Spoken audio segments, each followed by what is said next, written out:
So we're here to solve this LITS puzzle by Prasanna Seshadri called P Pentominoes, and that's for these 4 regions in the center, and there look to be 3 other P Pentominoes in the grid.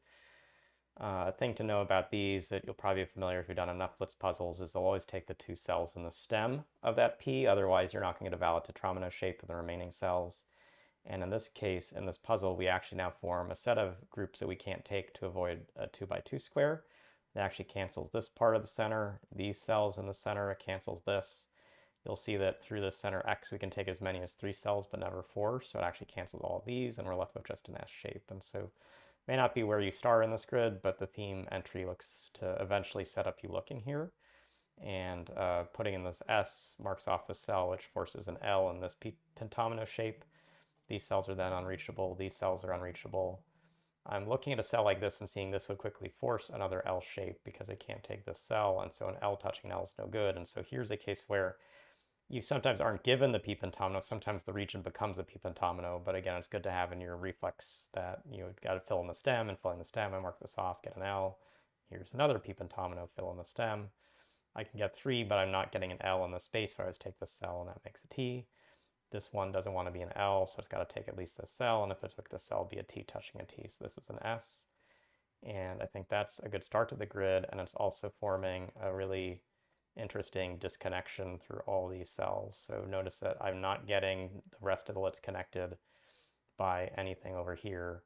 I have to be using something in the space to get from the bottom of the grid to the top of the grid. So we're going to keep that in mind as we keep working, but disconnection of the grid is already coming together through things that we're filling in.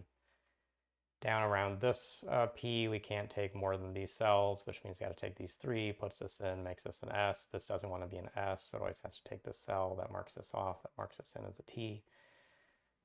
You can't reach to this cell in this region anymore for 2x2 rule, and here we've got 5 cells, always had to take these 2. But notice if I take these as the remaining 2, if I didn't take this cell, I'm putting an L near another L. That's where knowing this shape is always an L tetromino gives you a look ahead to know that I've got a shade in this. That marks off this cell.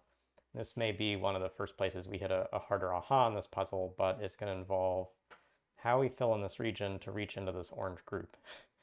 And let me actually color this down one more. Like the critical cells are actually any of these 3, because these 3 will have to connect into the group below.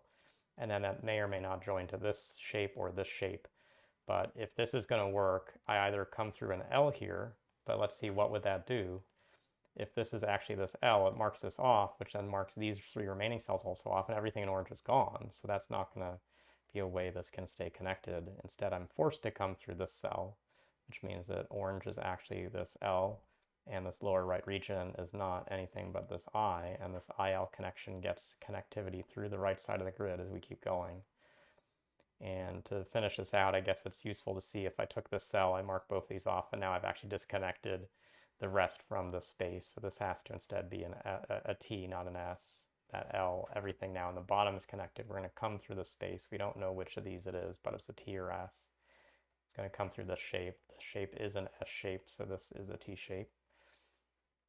This region here has to connect through at least one of these 2 cells, which means connectivity for the whole tapa. If we knew that was through this cell or this cell, it's not going to be coming this way, so it's coming this way. This has to be a T for this to work out, not the L, so connectivity is still coming through this cell then, only cell that gets to the rest of the group. Can't extend to here, and it also can't extend to here because that would have to take another L shape, and it's touching an L shape, so it could be through here or through here as an L or T. Notice if it doesn't reach to this cell, it's never going to connect to these other regions, so it has to have another cell of give for it, so it can't come to that. It's got to be joining. This will be an S not touching an L. This is an I or an L, but it's coming to this shape.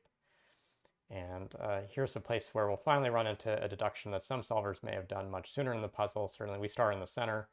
Another place you'd start is just see across these regions of this 6-cell region, these 2 are always used. In this 6-cell region, these 2 are always used. Across those, we mark off these cells. That puts us with a quick S and this L as a start for a lot of the grid. It also marks off all of these.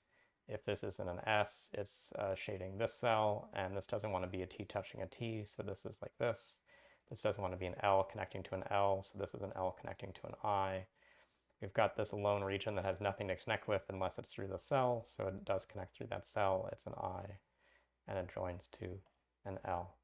So good connectivity throughout the puzzle, some different places to do some look ahead. I think seeing how the center flowed, eventually getting a lot of P Pentomino regions we could quickly fill in, but seeing then how we move through the right of the grid and around the grid gave some good sense of the harder LITS deductions you run into in the style. And so thanks Prasanna for this puzzle. Thanks to you for watching it, and hopefully you'll have a good shot at completing the rest of this week with the harder puzzles still to come. Thanks, we'll see you again soon.